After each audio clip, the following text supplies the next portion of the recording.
इतिहास गवाह है, बारूद का ढेर जब बहुत बड़ा हो जाता है तो उसे तबाह करने के लिए सिर्फ एक चिंगारी काफी होती है। लेकिन आज रात मिडिल ईस्ट से जो खबर आ रही है वो चिंगारी नहीं, एक ऐसा ज्वालामुखी है जो पूरी दुनिया को अपनी चपेट में लेने के लिए तैयार है।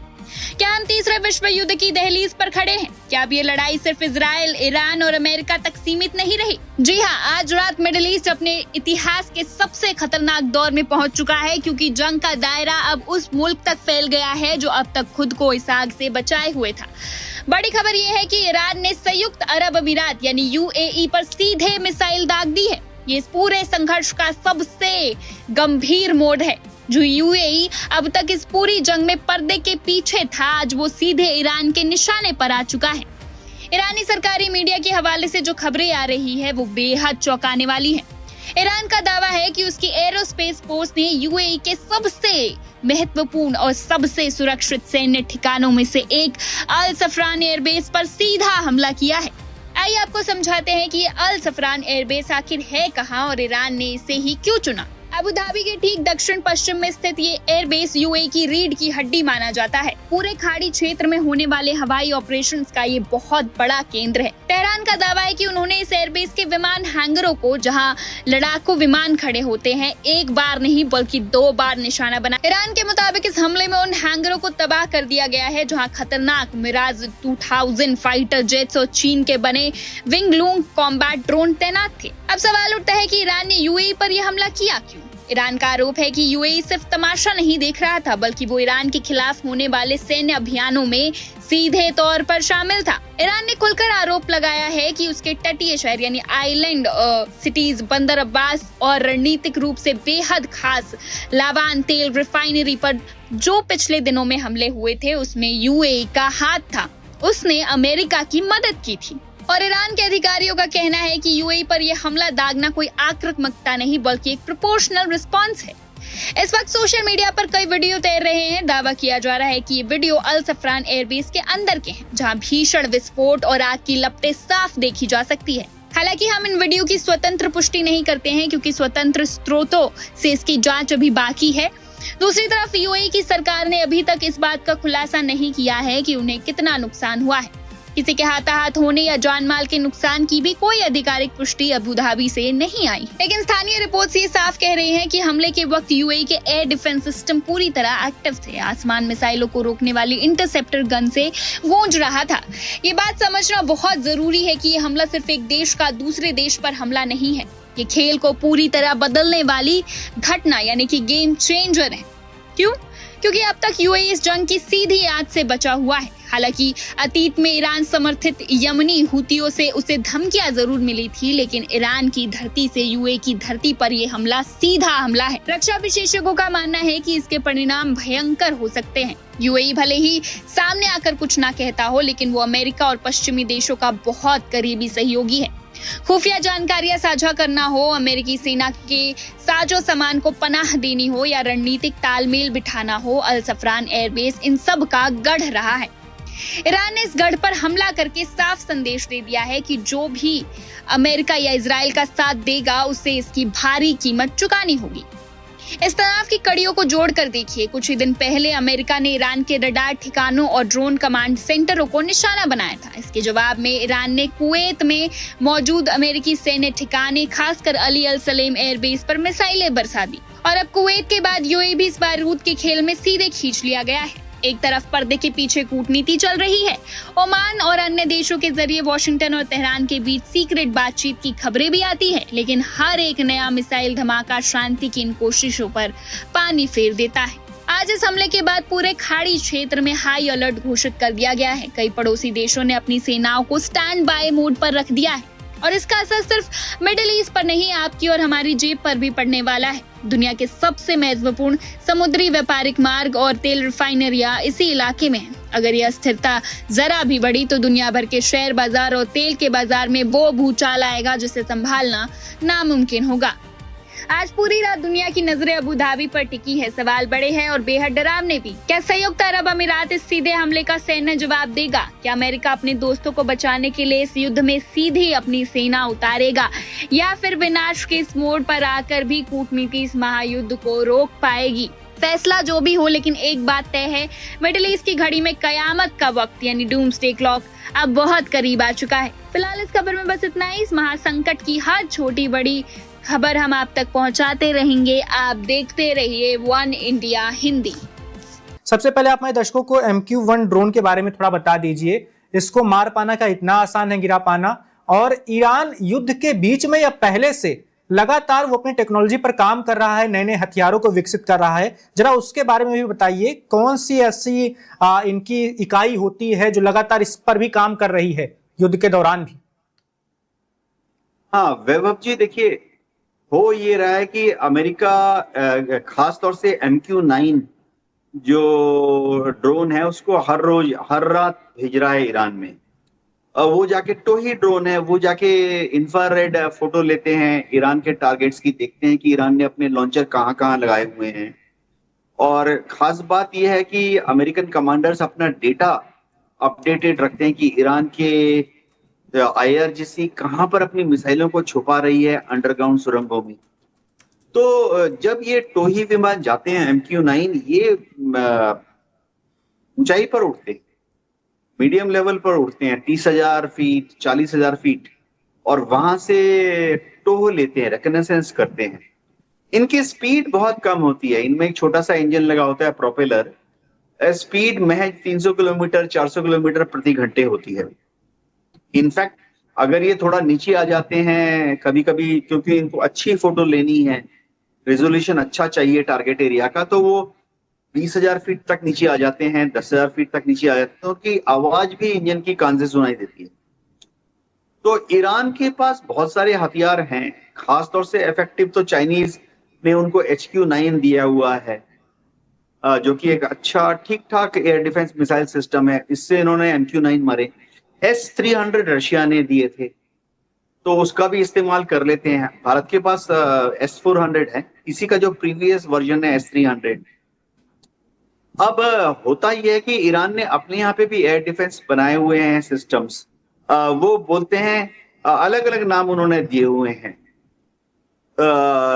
तोरान 15। तो ईरान दावा करता है कि उसने अपने एयर डिफेंस सिस्टम्स का इस्तेमाल करके अमेरिकन MQ-9 को शूट डाउन किया होगा। लेकिन सबसे बड़ी बात है कि अभी पिछले हफ्ते ही अमेरिका में कांग्रेशनल रिपोर्ट आई थी कि अमेरिका के इस युद्ध में 22 अलग अलग तरह के वायुयान शॉट डाउन हुए हैं, एयरक्राफ्ट। तो उस 22 उनमें से ज्यादातर जो थे वो MQ-9 ड्रोन थे। अब होता क्या है, देखो वैभव, जो ये ड्रोन उड़ाते हैं ईरान के ऊपर, ये ईरान के रेडार सिस्टम तो पकड़ लेते हैं।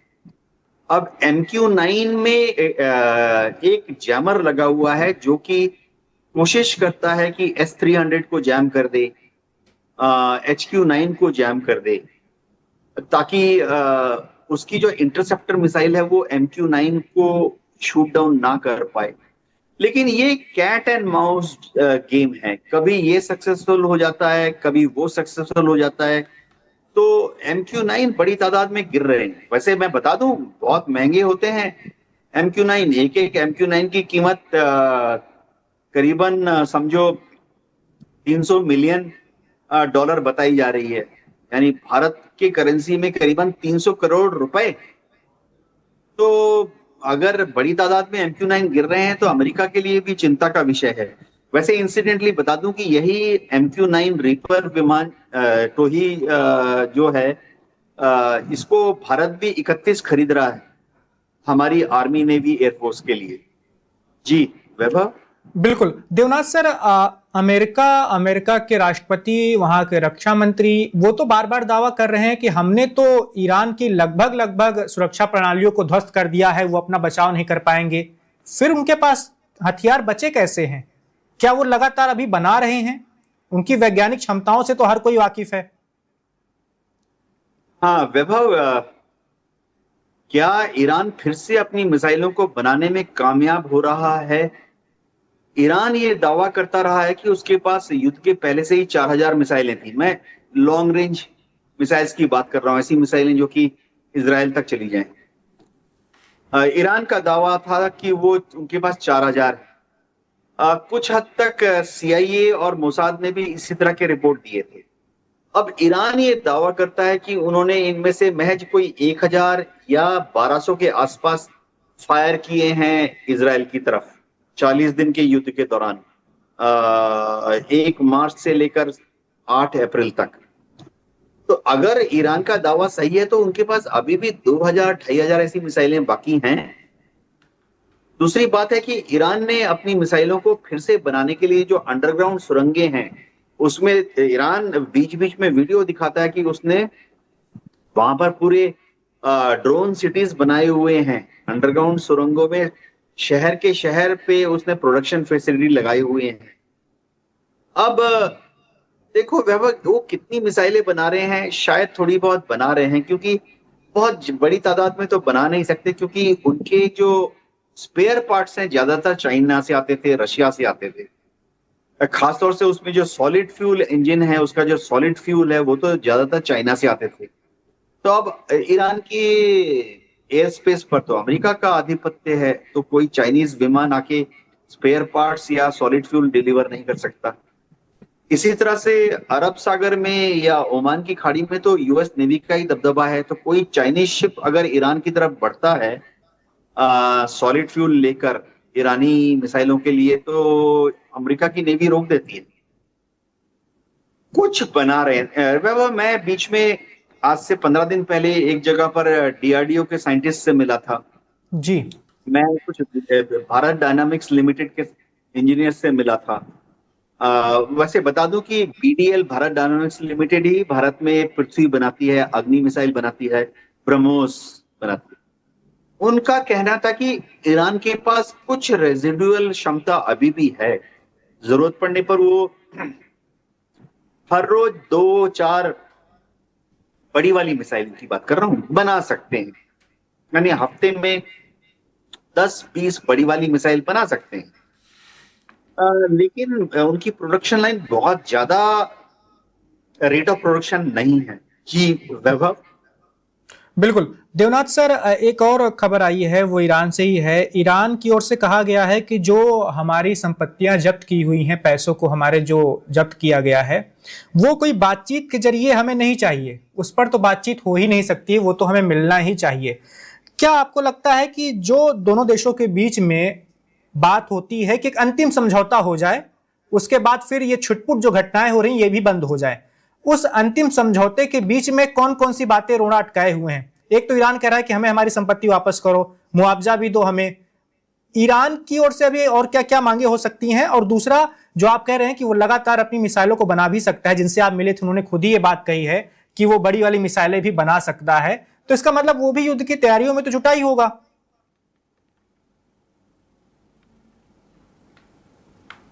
आवाज नहीं आ रही देवनाथ सर आपकी। हाँ वैभव, अगर हम पॉइंट्स देखें, देखो पॉइंट्स अमेरिका की तरफ से भी 10-15 हैं, ईरान की तरफ से भी 10-15 हैं। अगर हमको छोटे पॉइंट, आसान पॉइंट्स ढूंढें तो अमेरिका कुछ एक आध चीजें तो बहुत ही छोटी छोटी सी हैं। जैसे ईरान कह रहा है कि हमारा जो पैसा इन्होंने फ्रीज किया हुआ है 1979 से अमेरिका में, यूरोप के देशों में भी फ्रीज किया हुआ है अमेरिका के दबाव में। और तो और रिजर्व बैंक ऑफ ईरान के जो चेयरमैन है, उन्होंने पूरी लिस्ट जारी की थी कि अमेरिका के दबाव में जापान में, हांगकांग में और ताइवान में, इन देशों में भी ईरानियन एसेट्स को फ्रीज कर दिया गया था। तो अलग अलग आकलन है। अगर आप प्योरली ईरानियन एसेट्स जिनको फ्रीज किया गया, अमेरिका में कोई बोल रहा है $12 बिलियन है, कोई बोलता है $25 बिलियन है, और ये अलग अलग तरह के फ्रोजन एसेट्स हैं। कुछ तो प्राइवेट एसेट्स हैं ईरान के। 1979 के पहले ईरान के जो बड़े टॉप इंडस्ट्रियलिस्ट थे, धनाढ्य लोग थे, वो अपना पैसा जाहिर बात है लंदन, पेरिस और न्यूयॉर्क में रखते हैं, जैसे भारत के लोग भी रखते हैं। कुछ जो है ईरानियन कंपनियों का पैसा था। ईरानियन मल्टीनेशनल्स बहुत फ्लरिश कर रही थी 1979 के पहले, शाह ऑफ ईरान के टाइम में, उनका पैसा है। और कुछ पैसा ईरान का ऐसा है जो कि ईरान की सरकार ने 1979 के पहले की बात कर रहा हूं, जब अमेरिका और ईरान के बीच में शाह ऑफ ईरान के टाइम में बड़े अच्छे रिलेशन था। ईरान की सरकार जो कच्चा तेल बेचकर जो डॉलर कमाती थी उसको अमेरिकन बॉन्ड्स में इन्वेस्ट करती थी। तो वो बॉन्ड्स कहाँ है? अमेरिका में पड़े हैं। तो ये पॉइंट बहुत छोटे छोटे हैं, अमेरिका चाहे तो इनको आस्ते आस्ते रिलीज कर सकता है। इसी तरह से देखो, ईरान के ऊपर अमेरिका ने 1979 से लेकर आज तक 4500 से ज्यादा सैंक्शन लगाए। कुछ छोटे छोटे सैंक्शन तो बहुत ही छोटे छोटे सैंक्शन है। कैसे? अमेरिका ईरान से कोई भी चीज एक्सपोर्ट नहीं होने देता। ईरान क्या एक्सपोर्ट कर रहा है? समझो काजू, किशमिश, खजूर, ईरानियन कारपेट। अब अमेरिका दूसरे देशों को डिस्करेज करता है कि ईरान से कोई चीज काजू, खजूर या कारपेट इंपोर्ट मत करो, इंपोर्ट करोगे तो मारे जाओगे, मैं तुम्हारे देश पे ही टैरिफ लगा दूंगा।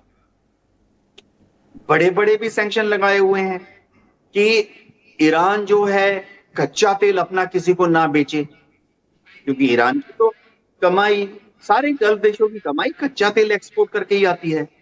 तो 2018 से अमेरिका ने दुनिया के सारे देशों को कह दिया है कि जो भी देश कच्चा तेल ईरान से मंगाएगा उस देश को मैं अमेरिका टैरिफ लगा देगा या ये कर देगा, वो कर देगा, सैंक्शन लगा देगा। देखो वैसे वैभव, 2018 से पहले भारत ईरान से कच्चा तेल बड़ी तादाद में आयात करता था। हमारा करीबन 25% कच्चा तेल ईरान से आता था, क्योंकि टेक्निकली वो सुपीरियर क्वालिटी का है, स्वीट वाला। और ईरान हमेशा भारत को बहुत रियायत देता था, कंसेशनल रेट पर देता था।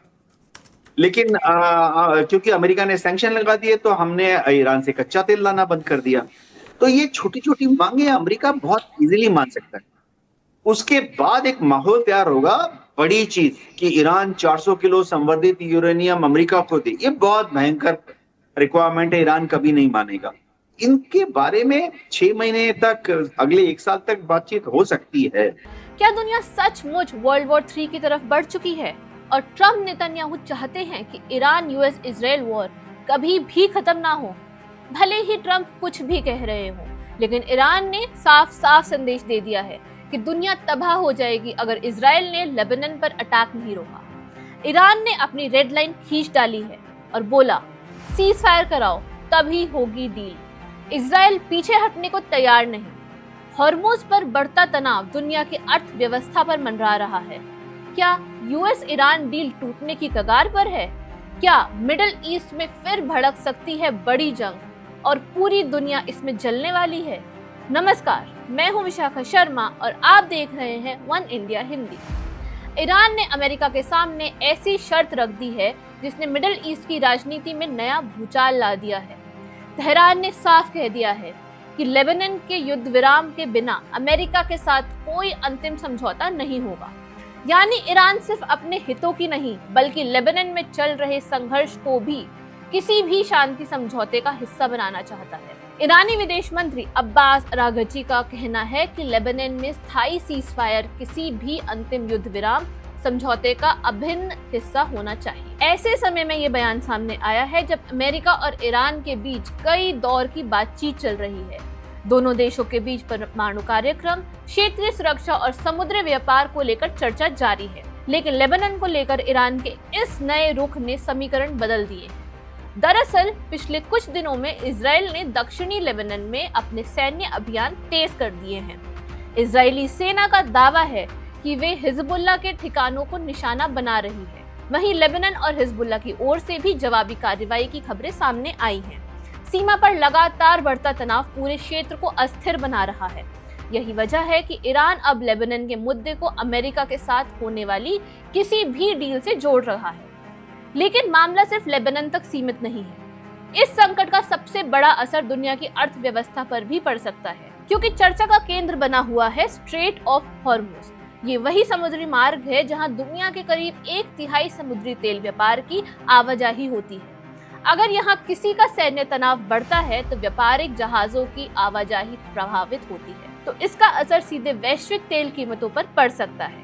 यही कारण है कि अमेरिका, यूरोप और खाड़ी देशों की नजरें इस पूरे घटनाक्रम पर टिकी हुई हैं। इस बीच अमेरिकी राष्ट्रपति डोनाल्ड ट्रंप प्रशासन भी ईरान के साथ समझौते की कोशिशों में जुटा हुआ है। रिपोर्ट्स के मुताबिक अमेरिका ने ईरान को नया प्रस्ताव भेजा है जिसमें परमाणु कार्यक्रम, यूरेनियम संवर्धन और क्षेत्रीय सुरक्षा को लेकर कई शर्तें शामिल हैं। लेकिन ईरान का कहना है कि सिर्फ परमाणु मुद्दे पर समझौता काफी नहीं है। जब तक लेबनान में संघर्ष खत्म नहीं होता तब तक किसी व्यापक समझौते की कल्पना नहीं की जा सकती। विशेषज्ञों का मानना है कि ईरान का ये बयान सिर्फ कूटनीतिक दबाव नहीं है, बल्कि ये पूरे क्षेत्र में अपनी राजनीतिक और रणनीतिक भूमिका को मजबूत करने की कोशिश भी है। ईरान लंबे समय से हिजबुल्लाह को अपना सहयोगी मानता रहा है। ऐसे में लेबनान जारी संघर्ष उसके लिए सिर्फ एक क्षेत्रीय मुद्दा नहीं बल्कि रणनीतिक प्राथमिकता भी है। उधर तेल बाजार में भी बेचैनी दिखाई दे रही है। निवेशक इस बात को लेकर चिंतित हैं कि अगर हालात और बिगड़ते हैं तो कच्चे तेल की कीमतों में बड़ा उछाल देखने को मिल सकता है, जिसका असर दुनिया भर में पेट्रोल, डीजल, परिवहन और महंगाई पर पड़ सकता है। यानी मिडिल ईस्ट में बढ़ता तनाव सिर्फ क्षेत्रीय राजनीति तक सीमित नहीं रहने वाला, इसका असर आम लोगों की जेब तक पहुंच सकता है। और सबसे बड़ा सवाल, क्या लेबनान में सीज फायर के बिना अमेरिका और ईरान के बीच कोई डील हो पाएगी? क्या इजराइल अपने सैन्य अभियान को रोकने के लिए तैयार होगा? क्या स्ट्रेट ऑफ हॉर्मुज पर मंडरा रहा खतरा टल जाएगा? और सबसे अहम, क्या मिडिल ईस्ट एक बार फिर बड़े क्षेत्रीय युद्ध की तरफ बढ़ रहा है? इन सवालों के जवाब आने वाले दिनों में मिल जाएंगे। लेकिन फिलहाल तेहरान, वॉशिंगटन, तेल अवीव, बेरूत के बीच बढ़ती कूटनीतिक जंग ने पूरी दुनिया की चिंता बढ़ा दी है। आपकी क्या राय है? कमेंट करके हमें जरूर बताइए। मैं हूं विशाखा शर्मा और आप देख रहे हैं वन इंडिया हिंदी। नमस्कार, मैं हूं पंकज कुमार मिश्र और आप देख रहे हैं वर्ल्ड न्यूज। मिडिल ईस्ट में सीज फायर की बातचीत जारी है, लेकिन ग्राउंड रियलिटी कुछ और ही कहानी बता रही है। अमेरिका और ईरान के बीच एक बार फिर मिलिट्री एक्सचेंजेस देखने को मिल रहे हैं। यूएस ने इरानियन मिलिट्री टारगेट्स पर स्ट्राइक्स की हैं, वहीं ईरान ने जवाबी कार्रवाई का दावा किया है। सवाल यह है कि जब डिप्लोमेसी चल रही है तब मिसाइल क्यों चल रहे हैं? जब पीस टॉक्स जारी हैं तब मिलिट्री टेंशन क्यों बढ़ रहा है? आज हम आपको समझाएंगे कि किस तरह से हॉर्मुज स्ट्रेट से लेकर गल्फ रीजन तक आखिर क्या चल रहा है और क्यों पूरी दुनिया इन घटनाओं पर नजर बनाए हुए है। सबसे पहले बात अमेरिका के नए मिलिट्री एक्शन की। ईरान और यूनाइटेड स्टेट्स के बीच तनाव एक बार फिर बढ़ता दिखाई दे रहा है। यूएस सेंट्रल कमांड यानी सेंटकॉम ने दावा किया है कि उसने ईरान के गोरुक और केशम आइलैंड्स पर रडार इंस्टॉलेशंस और ड्रोन कमांड सेंटर्स को निशाना बनाते हुए सेल्फ डिफेंस स्ट्राइक्स किए हैं। वॉशिंगटन का कहना है कि यह कार्रवाई उस घटना के जवाब में की गई है जिसमें ईरान ने कथित तौर पर एक अमेरिकी MQ-1 प्रेडेटर ड्रोन को मार गिराया था। अमेरिकी दावा है कि यह ड्रोन इंटरनेशनल वाटर्स के ऊपर ऑपरेट कर रहा था, इसलिए ईरान को उसे नहीं गिराना चाहिए था। दिलचस्प बात यह है कि ये स्ट्राइक्स ऐसे समय में हुई हैं जब दोनों देश सीज फायर को आगे बढ़ाने और स्ट्रेट ऑफ हॉर्मुज को खुला रखने की बातचीत कर रहे हैं। इस समय अमेरिका का संदेश साफ है, डिप्लोमेसी जारी है, लेकिन मिलिट्री डिटरेंस भी जारी रहेगा। दुनिया के सबसे संवेदनशील समुद्री रास्तों में से एक रणनीतिक द्वीप और अचानक गूंजती कई जोरदार धमाकों की आवाजें। कुछ घंटों तक किसी को पता नहीं था कि आखिर हुआ क्या है। क्या ईरान पर हमला हुआ? क्या अमेरिका और ईरान के बीच बढ़ते तनाव ने नया मोड़ ले लिया, या फिर इसके पीछे कोई और वजह थी? मामला है ईरान के दक्षिणी हिस्से में स्थित कैशम द्वीप का, जहां 19 मई को कई इलाकों में लोगों ने तेज धमाकों जैसी आवाजें सुनने की सूचना दी।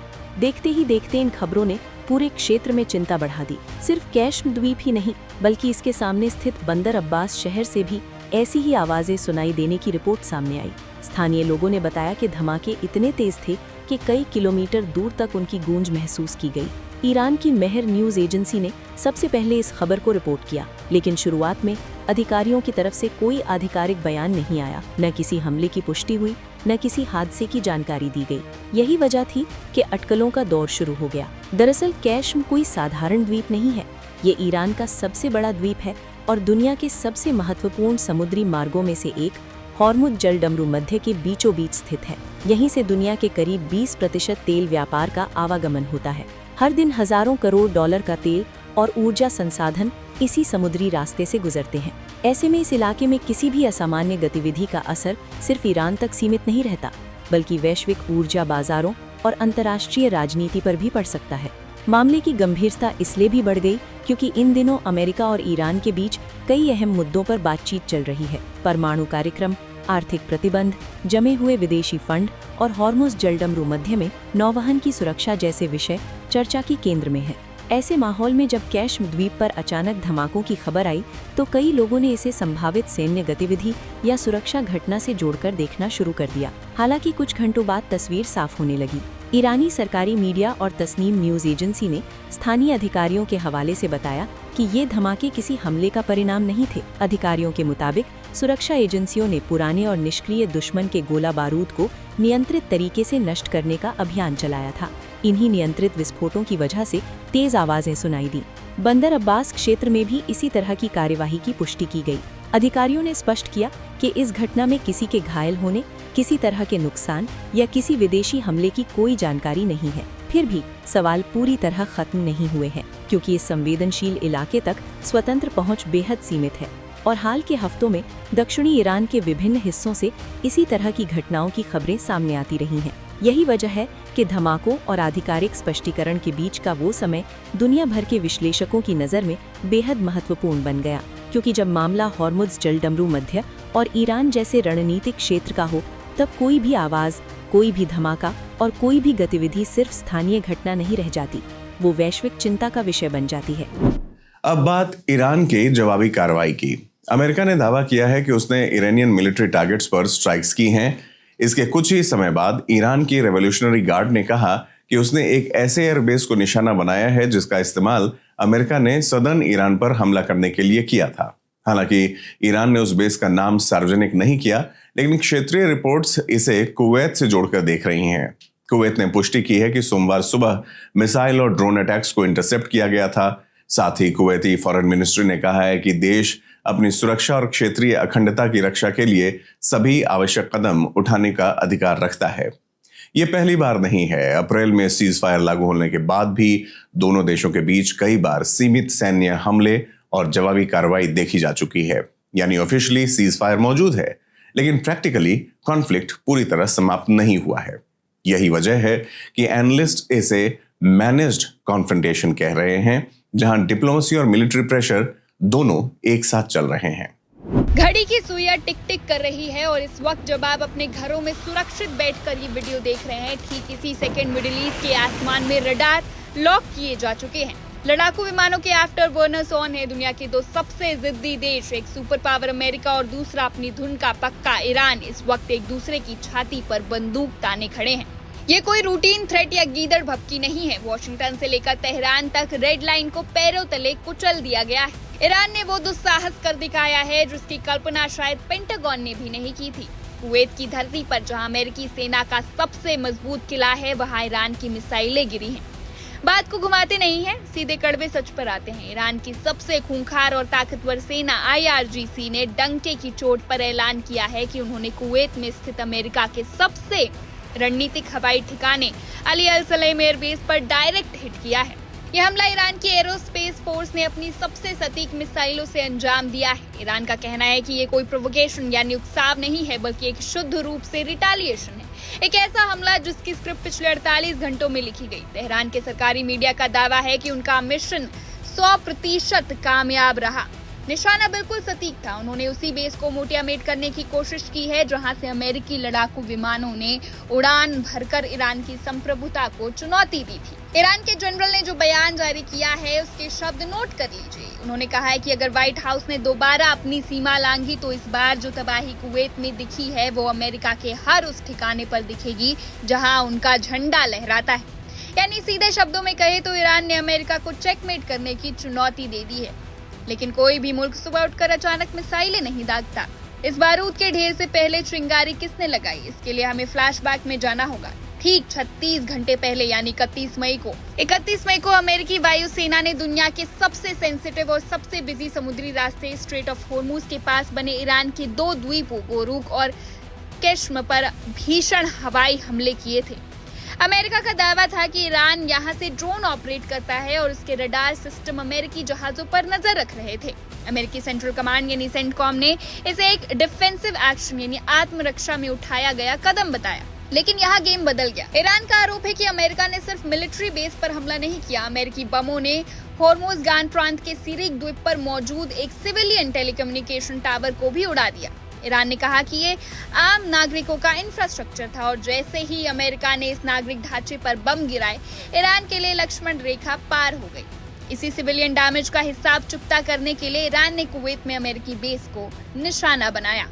अब आप सोच रहे होंगे कि ईरान ने कुवैत को ही क्यों चुना? कुवैत तो इस लड़ाई में कहीं था ही नहीं।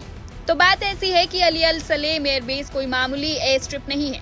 ये पूरे गल्फ रीजन में अमेरिकी हवाई ताकत का कंट्रोल रूम। यहाँ अमेरिका के हजारों सैनिक, लॉजिस्टिक हब, रिफ्यूलिंग सेंटर्स और सबसे खतरनाक खुफिया सर्विलांस विमान तैनात रहते हैं। मिडिल ईस्ट में अमेरिका की रीढ़ की हड्डी है ये बेस। लेकिन इस महा हमले के बाद सबसे हैरान करने वाली चीज क्या है जानते हैं? व्हाइट हाउस, पेंटागन और अमेरिकी सेंटकॉम की रहस्यमयी चुप्पी। इतना बड़ा हमला हो गया, ईरान ने जिम्मेदारी ले ली, लेकिन वॉशिंगटन की तरफ से कोई आधिकारिक बयान ही नहीं आया। ना तो उन्होंने नुकसान की पुष्टि की है और ना ही कैजुअलिटी यानी हताहतों का आंकड़ा दिया है। डिफेंस एक्सपर्ट इस सन्नाटे से डरे हुए हैं, क्योंकि जब सुपर पावर अमेरिका चुप बैठता है तो इसका मतलब ये नहीं होता कि वो डर गया है। इसका मतलब ये हो सकता है कि वो बैक स्टेज किसी बहुत बड़े विनाशकारी और सरप्राइज काउंटर अटैक की प्लानिंग कर रहा है। ये तूफान से पहले का सन्नाटा है। इस पूरी कहानी में जो सबसे बड़ा ट्विस्ट है वो कूटनीति यानी डिप्लोमेसी का पाखंड है। इस टकराव की टाइमिंग देखिए। ये मिसाइलें तब दागी जा रही है जब स्विट्जरलैंड और ओमान के रास्ते पर्दे के पीछे वॉशिंगटन और तेहरान के बीच बैक चैनल पीस टॉक्स चल रही है। अमेरिकी राष्ट्रपति डोनाल्ड ट्रंप अपनी नई पारी में लगातार दबाव बना रहे हैं कि ईरान के साथ एक कॉम्प्रिहेंसिव डील यानी कि एक बड़ा समझौता हो जाए। ट्रंप चाहते हैं कि ईरान अपना न्यूक्लियर प्रोग्राम रोके और बदले में प्रतिबंधों से राहत पाए। लेकिन डिप्लोमेसी की टेबल पर जब तक स्याही सूखती उससे पहले ही स्ट्रेट ऑफ हॉर्मुज का पानी लाल हो गया। एक तरफ शांति की फाइलें खुल रही हैं और दूसरी तरफ फाइटर जेट्स की कॉकपिट। एक्सपर्ट्स मान रहे हैं कि कार्रवाई और जवाबी कार्रवाई का ये चक्रव्यूह अब दोनों देशों के कप्तानों के हाथ से निकल चुका है। दोनों में से कोई भी झुकने को तैयार नहीं है, क्योंकि दोनों को अपनी डोमेस्टिक इमेज बचानी है। तो अब तख्ता पलट के इस खेल में आखिरी सवाल जो आपको और मुझे परेशान करना चाहिए वो ये है कि क्या शांति की वो आखिरी मेज कुवैत में गिरे मिसाइल के धुएं में हमेशा के लिए दफन हो जाएगी? क्या डोनाल्ड ट्रंप इस भड़कती हुई आग को बुझा पाएंगे या फिर उनकी आर्ट ऑफ द डील इस बार फेल हो जाएगी? अगर ये आग नहीं रुकी तो याद रखिए, कल सुबह जब आप जागेंगे तो पेट्रोल की कीमतें, ग्लोबल शेयर मार्केट और आपकी जेब सब इस युद्ध की आंच में झुलस रहे होंगे। तो अब सवाल ये है कि अगर बातचीत चल रही है तो फिर लगातार नए हमले क्यों हो रहे हैं? कई रिपोर्ट्स के मुताबिक ईरान ने यूएई के अल सफरान एयरबेस पर मौजूद एयरक्राफ्ट हैंगर्स को निशाना बनाया है।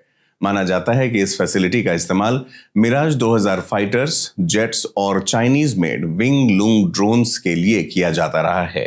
इसी दौरान अमेरिका ने भी दावा किया है कि उसने ईरानियन रडार सिस्टम्स और ड्रोन कमांड फैसिलिटीज पर स्ट्राइक किया है। ईरान के रेवोल्यूशनरी गार्ड का कहना है कि अमेरिकी हमलों में दक्षिणी ईरान में कम्युनिकेशंस इंफ्रास्ट्रक्चर को नुकसान पहुंचा और उसने उसका जवाब भी दिया है। यह पूरा घटनाक्रम एक बड़ी तस्वीर की ओर इशारा करता है। एक तरफ डिप्लोमेट्स नेगोशिएशन टेबल पर बैठे हैं, दूसरी तरफ मिसाइल्स, ड्रोन्स और मिलिट्री एसेट्स अभी भी सक्रिय हैं। यानी सीज फायर टेक्निकली मौजूद है, लेकिन ट्रस्ट अब भी नहीं है। और जब ट्रस्ट नहीं होता है तब किसी भी छोटी घटना के बड़े रीजनल कॉन्फ्लिक्ट में बदलने का खतरा बना रहता है। यही वजह है कि गल्फ रीजन की हर मिलिट्री मूवमेंट को अब दुनिया बहुत करीब से देख रही है। इतिहास गवाह है, बारूद का ढेर जब बहुत बड़ा हो जाता है तो उसे तबाह करने के लिए सिर्फ एक चिंगारी काफी होती है। लेकिन आज रात मिडिल ईस्ट से जो खबर आ रही है वो चिंगारी नहीं, एक ऐसा ज्वालामुखी है जो पूरी दुनिया को अपनी चपेट में लेने के लिए तैयार है। क्या हम तीसरे विश्व युद्ध की दहलीज पर खड़े हैं? क्या अब ये लड़ाई सिर्फ इजराइल, ईरान और अमेरिका तक सीमित नहीं रही? जी हाँ, आज रात मिडिल ईस्ट अपने इतिहास के सबसे खतरनाक दौर में पहुंच चुका है, क्योंकि जंग का दायरा अब उस मुल्क तक फैल गया है जो अब तक खुद को इस आग से बचाए हुए था। बड़ी खबर ये है कि ईरान ने संयुक्त अरब अमीरात यानी यूएई पर सीधे मिसाइल दाग दी है। ये इस पूरे संघर्ष का सबसे गंभीर मोड़ है। जो यूएई अब तक इस पूरी जंग में पर्दे के पीछे था, आज वो सीधे ईरान के निशाने पर आ चुका है। ईरानी सरकारी मीडिया के हवाले से जो खबरें आ रही है वो बेहद चौंकाने वाली है। ईरान का दावा है कि उसकी एरोस्पेस फोर्स ने यूएई के सबसे महत्वपूर्ण और सबसे सुरक्षित सैन्य ठिकानों में से एक अल सफरान एयरबेस पर सीधा हमला किया है। आइए आपको समझाते हैं कि ये अल सफरान एयरबेस आखिर है कहाँ और ईरान ने इसे ही क्यों चुना। अबू धाबी के ठीक दक्षिण पश्चिम में स्थित ये एयरबेस यूएई की रीढ़ की हड्डी माना जाता है। पूरे खाड़ी क्षेत्र में होने वाले हवाई ऑपरेशंस का ये बहुत बड़ा केंद्र है। तेहरान का दावा है कि उन्होंने इस एयरबेस के विमान हैंगरों को, जहां लड़ाकू विमान खड़े होते हैं, एक बार नहीं बल्कि 2 बार निशाना बना। ईरान के मुताबिक इस हमले में उन हैंगरों को तबाह कर दिया गया है जहां खतरनाक मिराज 2000 फाइटर जेट्स और चीन के बने विंग लूंग कॉम्बैट ड्रोन तैनात थे। अब सवाल उठता है कि ईरान ने यूएई पर यह हमला किया क्यों? ईरान का आरोप है कि यूएई सिर्फ तमाशा नहीं देख रहा था, बल्कि वो ईरान के खिलाफ होने वाले सैन्य अभियानों में सीधे तौर पर शामिल था। ईरान ने खुलकर आरोप लगाया है कि उसके तटीय शहर यानी आइलैंड सिटीज बंदर अब्बास और रणनीतिक रूप से बेहद खास लावान तेल रिफाइनरी पर जो पिछले दिनों में हमले हुए थे, उसमें यूएई का हाथ था। उसने अमेरिका की मदद की थी। और ईरान के अधिकारियों का कहना है कि यूएई पर यह हमला दागना कोई आक्रामकता नहीं बल्कि एक प्रोपोर्शनल रिस्पांस है।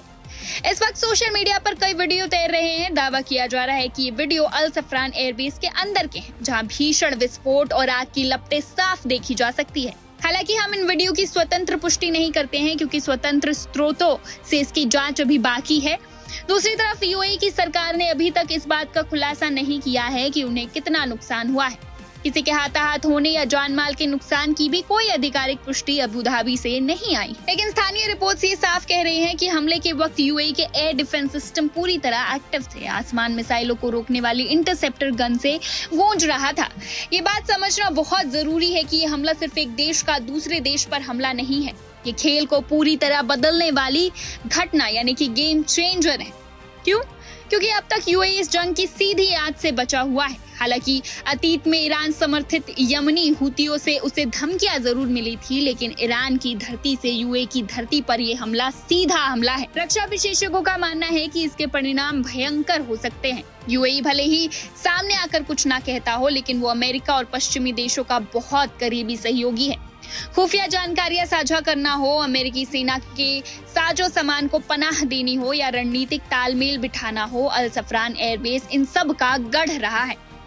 ईरान ने इस गढ़ पर हमला करके साफ संदेश दे दिया है कि जो भी अमेरिका या इजराइल का साथ देगा, उसे इसकी भारी कीमत चुकानी होगी।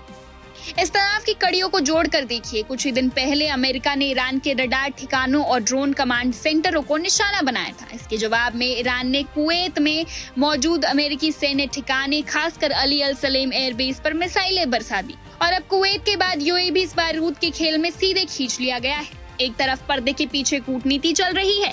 ओमान और अन्य देशों के जरिए वॉशिंगटन और तेहरान के बीच सीक्रेट बातचीत की खबरें भी आती है, लेकिन हर एक नया मिसाइल धमाका शांति की इन कोशिशों पर पानी फेर देता है। आज इस हमले के बाद पूरे खाड़ी क्षेत्र में हाई अलर्ट घोषित कर दिया गया है। कई पड़ोसी देशों ने अपनी सेनाओं को स्टैंड बाय मोड पर रख दिया है और इसका असर सिर्फ मिडिल ईस्ट पर नहीं, आपकी और हमारी जेब पर भी पड़ने वाला है। दुनिया के सबसे महत्वपूर्ण समुद्री व्यापारिक मार्ग और तेल रिफाइनरियां इसी इलाके में हैं। अगर यह अस्थिरता जरा भी बढ़ी तो दुनिया भर के शेयर बाजार और तेल के बाजार में वो भूचाल आएगा जिसे संभालना नामुमकिन होगा। आज पूरी रात दुनिया की नजरें अबू धाबी पर टिकी है। सवाल बड़े हैं और बेहद डरावने भी। क्या संयुक्त अरब अमीरात इस सीधे हमले का सैन्य जवाब देगा? क्या अमेरिका अपने दोस्तों को बचाने के लिए इस युद्ध में सीधे अपनी सेना उतारेगा, या फिर विनाश के इस मोड़ पर आकर भी कूटनीति इस महायुद्ध को रोक पाएगी? फैसला जो भी हो, लेकिन एक बात तय है, मिडिल ईस्ट की घड़ी में कयामत का वक्त यानी डूम्सडे क्लॉक अब बहुत करीब आ चुका है। तो आज की बड़ी तस्वीर यही है। अमेरिका और ईरान दोनों पब्लिकली डिप्लोमेसी की बात कर रहे हैं, लेकिन ग्राउंड पर मिलिट्री सिग्नलिंग लगातार जारी है। हॉर्मुज से लेकर गल्फ बेस तक हर नई कार्रवाई यही दिखा रही है कि सीज फायर अभी भी बेहद नाजुक स्थिति में है और आने वाले दिनों में यह देखना महत्वपूर्ण होगा कि बातचीत आगे बढ़ती है या फिर एक बार कॉन्फ्रंटेशन हावी हो जाता है। फिलहाल के लिए इतना ही। मैं हूं पंकज कुमार मिश्र, आप देख रहे थे वर्ल्ड न्यूज। वॉर की अगर हम सिचुएशन देखें घूम घुमा के, it is still at the same position जो हम इतने हफ्तों से वेट कर रहे हैं सीज फायर का अभी भी अगर हम ओवरऑल एक स्ट्रेटेजिक चांस देखें 20 to 30% से ऊपर नहीं नजर आ रहा है, अगर हम specially long term cease fire की बात करें, क्योंकि कंडीशंस घूम घुमा के वही हैं जो पोज करी गई थी हर एक की तरफ से। और इस समय एक, जैसे मैंने बताया था पहले भी, क्लियर रिफ्ट नजर आ रहा है यूएस और इजराइल के बीच में आपस में, क्योंकि इनकी आपस में एग्रीमेंट्स कहीं नजर नहीं आ रहे हैं। ईरान एक सिंपल पॉइंट पे अटका पड़ा है, अगर हम उसके बाकी पॉइंट्स को रिमूव करते हैं तो वो लेबनान को लेकर है कि लेबनान को इंक्लूड करना पड़ेगा सीज फायर में। लेकिन यहां पर उनके इजराइल के कंटिन्यूअस स्ट्राइक्स हो रहे हैं लेबनान के ऊपर, और अभी सदर्न लेबनान में आपने देखा उसने बहुत बड़ा स्ट्राइक करा है, उनका मेजर जो हिस्टोरिक फोर्ट है उसको भी उन्होंने कैप्चर करा है, उसको अपना एक स्ट्रेटेजिक डिफेंस पॉइंट बना लिया है। और उधर से लेबनान जो है वो भी कंटिन्यूअसली अब स्ट्राइक बैक कर रहा है इजरायली सिटीज के ऊपर। तो यहां पर जो उनकी पहली कंडीशन है वही नजर नहीं आ रही है। सेकंड, ऑफ कोर्स ये तो क्लियर बनी हुई है कि जो न्यूक्लियर पॉइंट के ऊपर जो कंटेंशन चल रही है यूएस और ईरान की, उसके ऊपर कोई डिसीजन अभी नजर नहीं आ रहा है।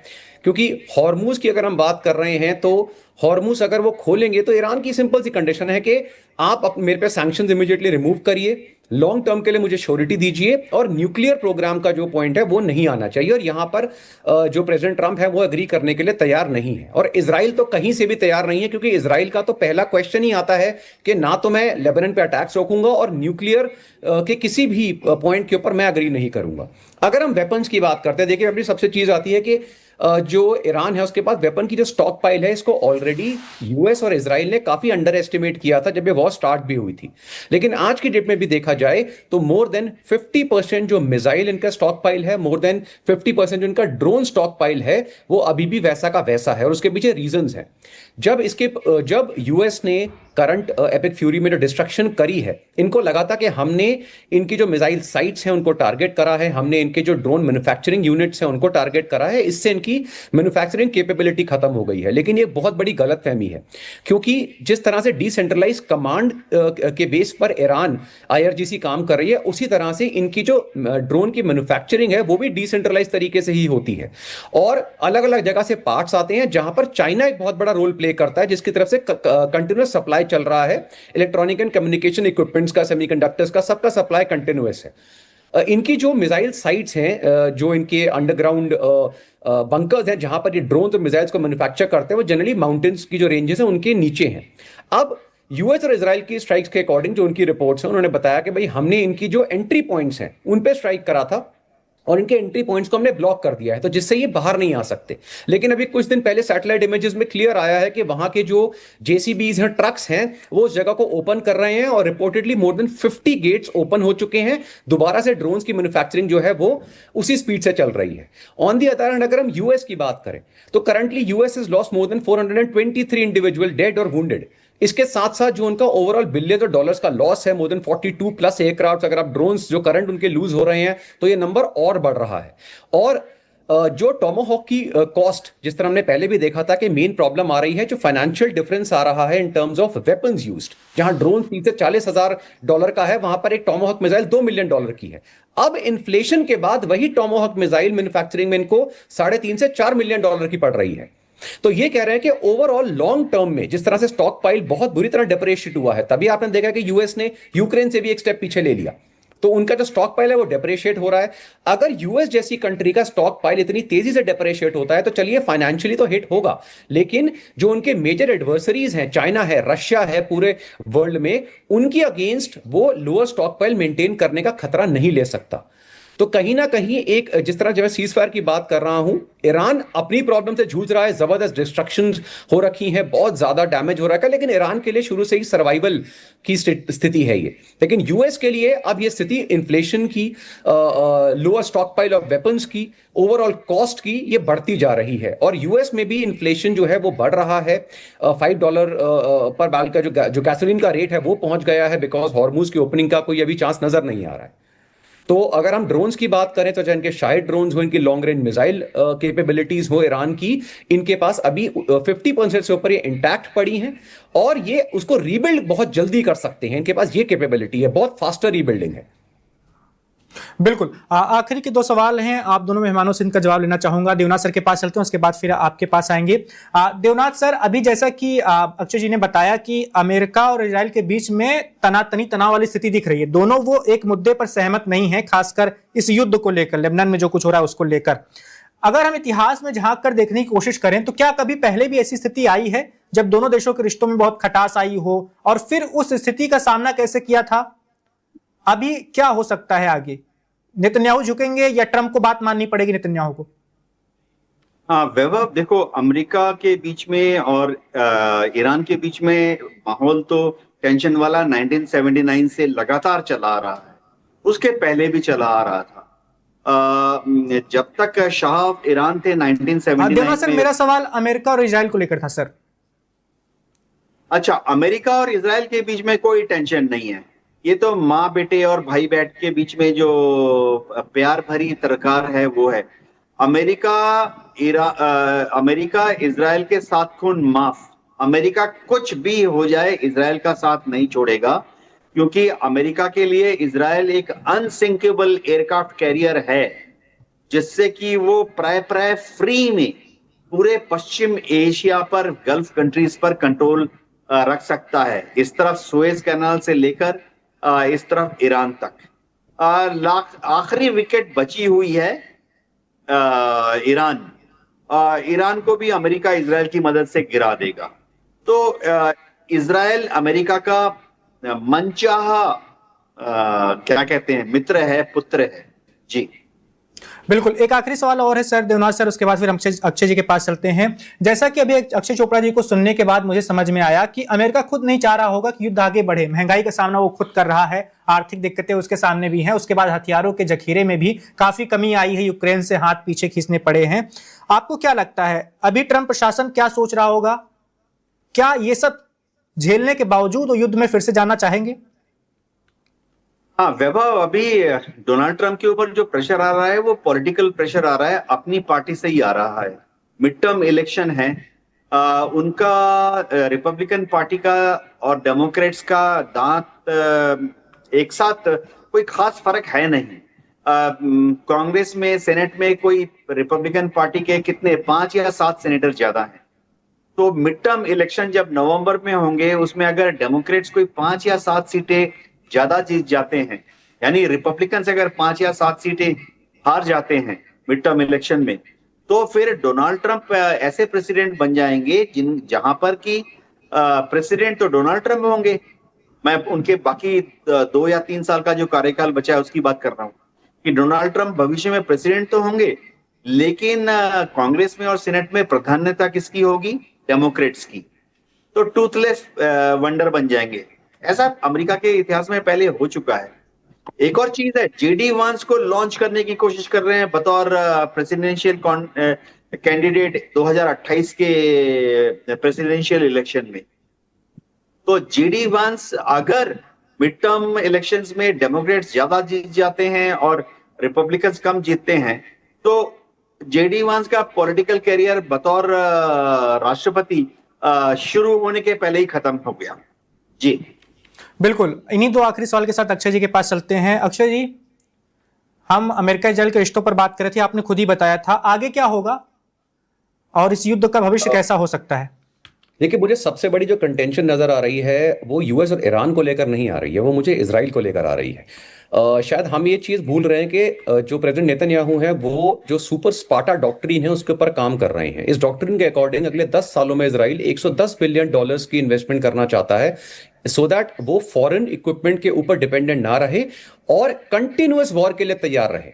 कंटिन्यूअस वो चाहते हैं कि कहीं ना कहीं एंगेज अगर वो रहेंगे, और एंगेज किससे रहेंगे? ऑफकोर्स जो नेबरिंग कंट्रीज हैं, जो उनके कॉन्फ्लिक्ट्स चल रहे हैं, जो ईरान है उसके प्रॉक्सीज के साथ हैं, तो वो उसके ऊपर काम कर रहे हैं। तो लेबनान की जो करंट वॉर है उससे पीछे हटने का सवाल ही पैदा नहीं हो रहा है, क्योंकि उसके ऊपर अगर वो पीछे हटते भी हैं तो जो कंडीशंस नेतन्याहू और इजराइल ने वहां पे IRGC ने दी है वो बहुत ज्यादा स्ट्रिक्ट कंडीशंस है। उनके ऊपर ईरान कभी अग्री नहीं करेगा, ना लेबनान कभी अग्री करेगा। On the other hand, Trump साहब की अगर हम बात करें, America is at the losing end, पूरे world is at the losing end, लेकिन ट्रंप साहब की पर्सनल यहाँ पे बहुत बेनिफिट हो रहे हैं। चाहे हम उनके बेटे की बात करें, उनकी फैमिलीज की बात करें, हम उनके स्टॉक, जिस तरह से वो स्टॉक मार्केट में प्ले कर रहे हैं, जिस तरह से जो ड्रोन इंटरसेप्शन जो कंपनीज हैं, जो जिसमें उनके खुद के जो बच्चे हैं उनका हाथ है, वो ओन करते हैं, और जो एंटायर मिडिल ईस्ट है उसको सप्लाई कर रहे हैं, और ऐसे बहुत सारे चीजें हैं जिससे ट्रंप साहब की खुद एज अ बिजनेसमैन यहाँ पे बहुत बेनिफिट हो रहा है। लेकिन जिस तरह से वर्ल्ड ओवर उन्होंने इस टाइम स्टेप्स लिए हुए हैं, खाली इस पर्टिकुलर कॉन्फ्लिक्ट को लेकर ही नहीं, चाहे हम इंडिया की बात करें तो H1B वीजास की बात करें, उनके प्रॉब्लम जो चल रही है ग्रीन कार्ड होल्डर्स में, जहां पे 1 लाख प्लस इंडियन टेकीज की जॉब्स जो हैं वो खतरे में हैं, उनको रिटर्न करने की बात हो रही है। उधर चाइना से उनके अलग कॉन्फ्लिक्ट्स हो रहे हैं, नेटो ने उनसे अलग एक गैप बनाकर रखा हुआ है। अब क्योंकि जैसे अभी आपने रिसेंटली देखा होगा कि रशिया ने रोमानिया के ऊपर अटैक करा है, तो नेटो ने बोला हम इसको प्रोटेक्ट करेंगे हर इंच तक। हाउएवर यूएस ने मना कर दिया, हम इसमें आएंगे नहीं। तो यहां पे कहीं ना कहीं यूएस अपने को एलियनेट कर रहा है, और इसलिए जैसा भी देवनाथ सर ने भी बोला कि इनकी जो अपनी पार्टीज हैं, पॉलिटिकल इश्यूज हैं, वो इंक्रीज हो रहे हैं। और मैं आपको वैभव पर्सनली बताऊं, ये होने भी चाहिए। ट्रम्प साहब जो हैं वो इस समय किसी के लिए भी अच्छे नहीं है, चाहे हम यूएस की बात करें चाहे वर्ल्ड पॉलिटिक्स की बात करें। तो फ्यूचर में सीज फायर का हम सारे वेट कर रहे हैं, क्योंकि सफर अल्टीमेटली अगर आप इंडिया को लेकर करें तो हम देख ही रहे हैं कि हमारे ऑयल प्राइसेस की और क्रूड जो ऑयल है उसका क्या प्राइस चल रहा है, एलपीजी के क्या इश्यूज आ रहे हैं। तो होपफुली अगर ये अगले कुछ महीनों में भी सॉर्ट आउट हो जाती हैं चीजें, तो उसको भी स्टेबलाइज होने में कम से कम 1 साल लगेगा। तो जितनी जल्दी सीज फायर हो, हॉर्मुज ओपन हो, उतना बेटर है। Subscribe to One India and never miss an update. Download the One India app now.